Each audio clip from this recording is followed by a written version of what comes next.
You join us in the press room at the Emirates Stadium. The North London derby has just finished with a 2-1 victory for Arsenal, having to come from behind to beat their great rivals. But ultimately, the Gunners now just 4 points behind Liverpool at the top of the table. Emmanuel Petit, Arsenal legend, World Cup winner, has been watching the game with me. What's your assessment on your old team's performance?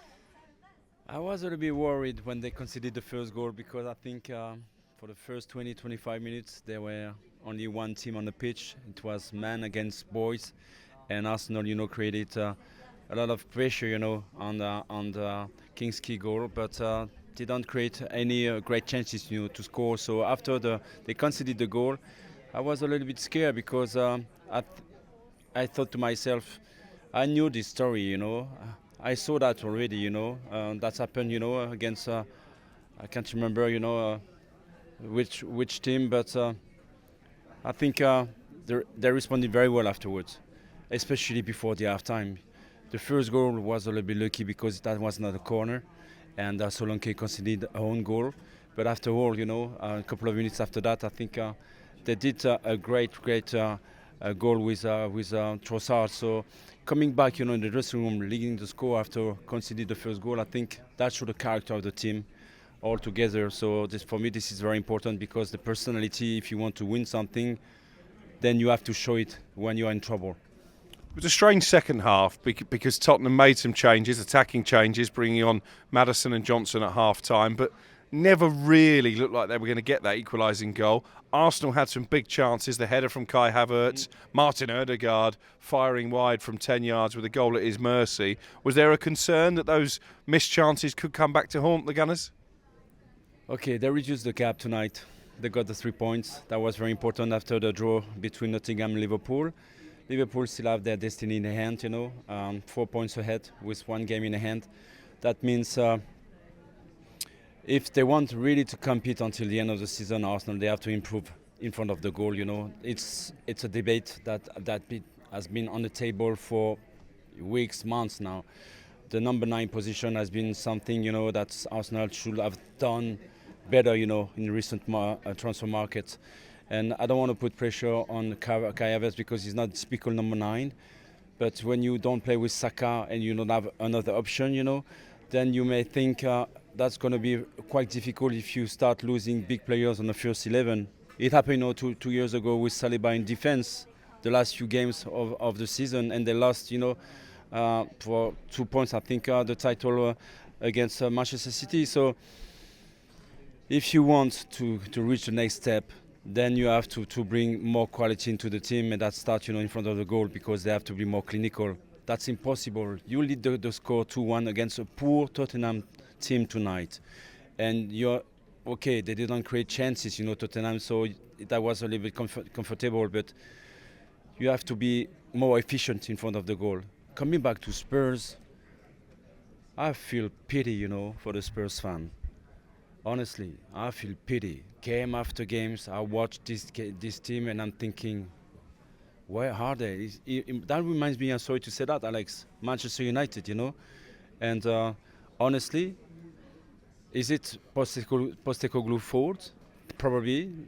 Many players injured, but as a former player, when I looked at this team, I have no idea what they want to do, on the pitch. What kind of system? What kind of movement? The link between players,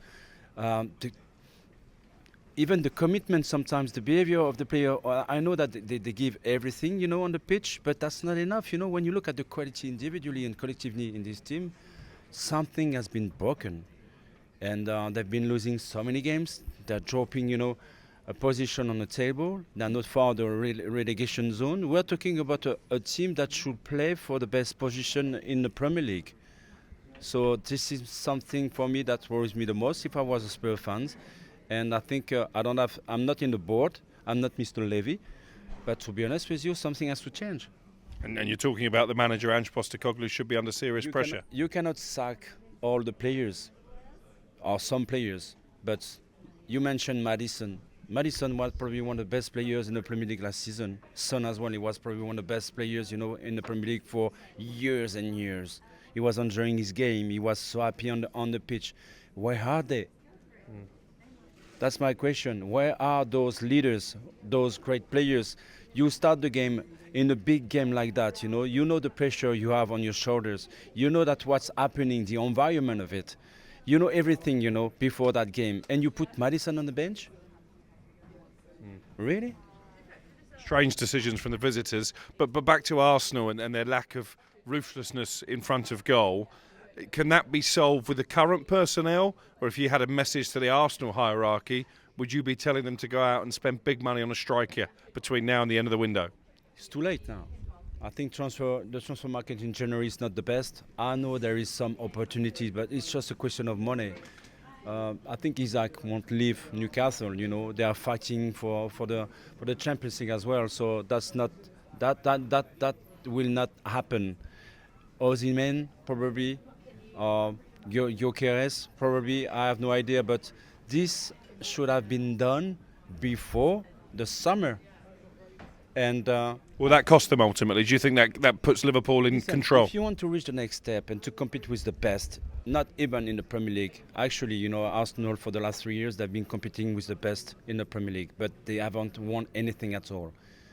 If you want to win something and if you want to be a top club as well on European scene, then you need to reach the next level. That starts, by spending cash. This is how it works in this world. Arsenal is not Brentford.